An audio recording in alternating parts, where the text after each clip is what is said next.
오그려두는군요. 그러나 자, 다시 또 올려놔야죠. 자, 이천수 이영표에게 운전으로 올릴 그렇죠. 필요가 있으면 올린다. 안정환 헤딩! 한국이 진출했습니다. 한국이 이겼습니다. 역전승입니다. 한국이 이탈리아를 물리쳤습니다. 세계 축구를 다시 썼습니다. Quem acompanhou a Copa do Mundo de 2002 certamente passou algumas madrugadas em claro para ver algumas partidas bastante emblemáticas, como aquele Brasil e Inglaterra. Foi também uma Copa do Mundo em que a gente saía da cama mais cedo para ver jogos decisivos, como esquecer do França e Senegal que abriu a Copa. Foi também em uma manhã que a gente viu um dos jogos mais emblemáticos daquela Copa do Mundo e que a gente não esquece até hoje. O episódio da Copa de 2002 do Entre Copas e Copas vai falar de um inesquecível Itália e Coreia do Sul, depois da vinheta.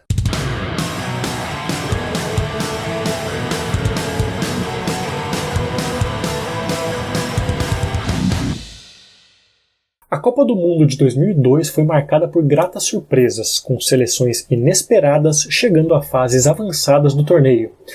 Quem não se lembra de Senegal, Turquia, Estados Unidos e, é claro, da Coreia do Sul? Um dos países sede daquele Mundial, a Coreia do Sul até hoje é lembrada pelas polêmicas de arbitragem, principalmente nas quartas de final, quando passou pela Espanha. Contudo, o jogo mais marcante dos Tigres Asiáticos veio uma fase antes, quando eliminaram a Itália, uma das favoritas ao título, com um gol na prorrogação. O feito foi tão frustrante para a geração de Maldini, Buffon, Del Piero, Vieri, entre outros, que até o jogador que selou a desclassificação da Azzurra acabou demitido do seu time, Ahn Jung-hwan, atleta do Perugia, justamente da Itália. Ahn começou sua carreira profissional em uma idade relativamente avançada, em 1998, aos 22 anos de idade, pelo Busan Daewoo Royals, posteriormente chamado de Busan Aipar. Foi escolhido como um dos 11 melhores jogadores da Liga Coreana logo em seu ano de estreia, e em 1999 foi considerado o jogador mais valioso da K-League, quando levou sua equipe ao vice-campeonato da competição. Com um começo tão promissor, os olhares de times de fora da Coreia do Sul começaram a se atentar no atacante, e o Perugia apareceu na jogada. Em 2000, o clube italiano tinha vendido o atacante japonês Hidetoshi Nakata para Roma, e queria buscar um novo sucesso com outros talentos asiáticos. Além disso, o dono do clube, Luciano Gauchi, adorava uma publicidade em torno da equipe. Por isso contratou tanto Ahn Jung-hwan quanto o chinês Ma Min-ju, que teve uma curta passagem pelo clube sem nem mesmo entrar em campo. Curiosamente, Min-ju seria o capitão da seleção da China na Copa de 2002. Nenhum dos dois foi contratado em definitivo, chegando ao Perugia por empréstimo. Por conta disso, há facilidade até para possíveis rescisões contratuais. Além disso, o empréstimo do sul-coreano foi um acordo intermediado por uma empresa automobilística do país que controlava o Busan Daewoo Royals e que mais tarde patrocinaria também o Perugia.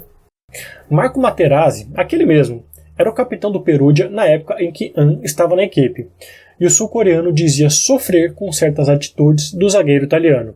Abre aspas.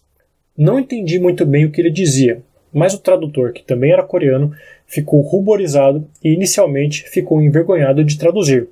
Fecha aspas, contou o jogador sul-coreano em uma entrevista de 2013.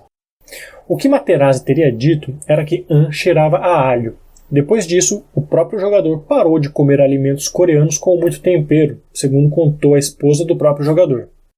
Mesmo atuando muito pouco com a camisa do Perugia, Ahn Jung-hwan foi convocado pela seleção da Coreia do Sul para a Copa do Mundo de 2002, da qual o país seria uma das sedes. Com um currículo de participações em 5 mundiais, 1954, 86, 90, 94 e 98, os Tigres Asiáticos nunca haviam passado da primeira fase, e a expectativa era novamente essa.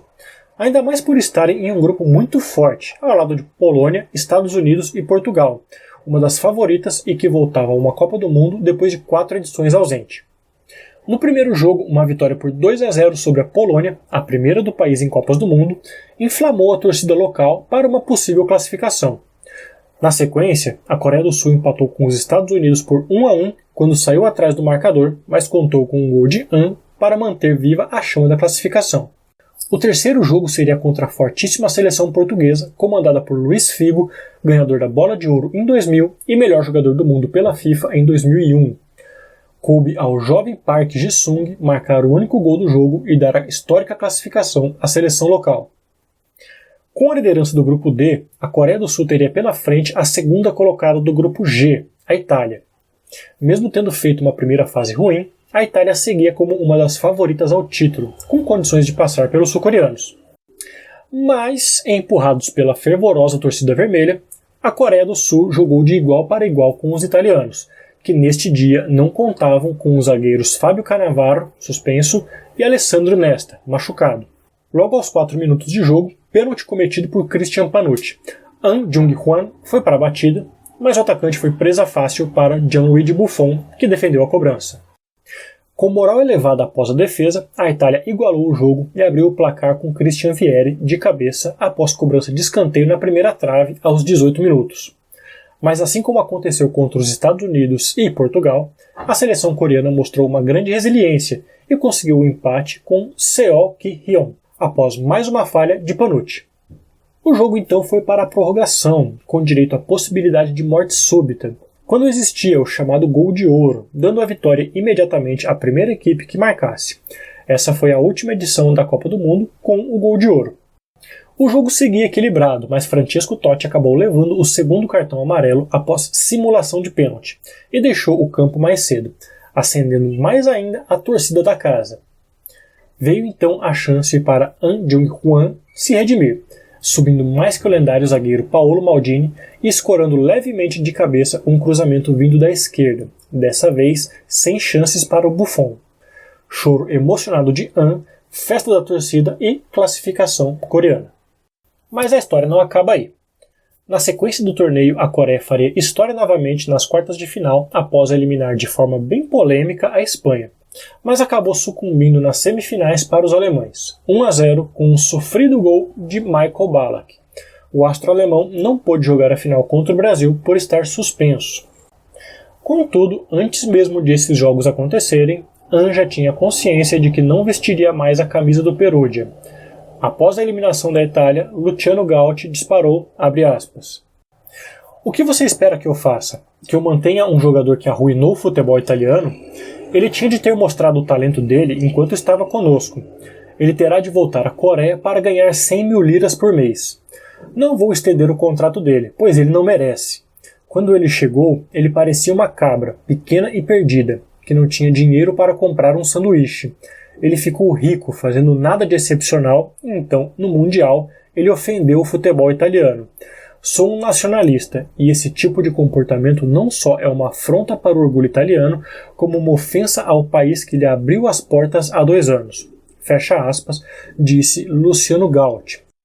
Só para contextualizar, 100 mil liras, que era a moeda italiana antes do euro, o euro já adotado na época, equivalia mais ou menos a 50 dólares. A discussão se estendeu ao já falecido e histórico secretário-geral da Confederação de Futebol da Ásia, o malaio Peter Velapan, que afirmou que o Perugia não iria contratar novamente nenhum jogador do continente.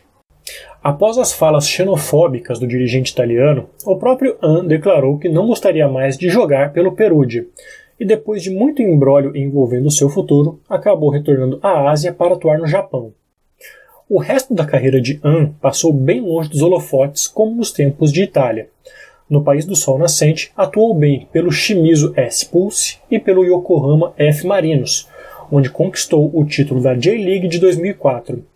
A boa performance e os gols até renderam ao sul-coreano uma nova oportunidade na Europa, mas ele não brilhou com as camisas de Metz, na França, e Duisburg, na Alemanha.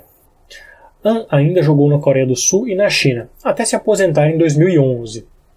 Além da participação na Copa do Mundo de 2002, o atacante também esteve presente na seleção nos 2 mundiais seguintes. Em 2006, na Alemanha, quando a seleção não passou da primeira fase, e em 2010, na África do Sul, quando foi eliminada nas oitavas de final pelo Uruguai. E esse foi o episódio da Copa do Mundo de 2002 do Entre Copas e Copas, o podcast do Última Divisão, para contar histórias curiosas e às vezes pouco conhecidas das Copas do Mundo.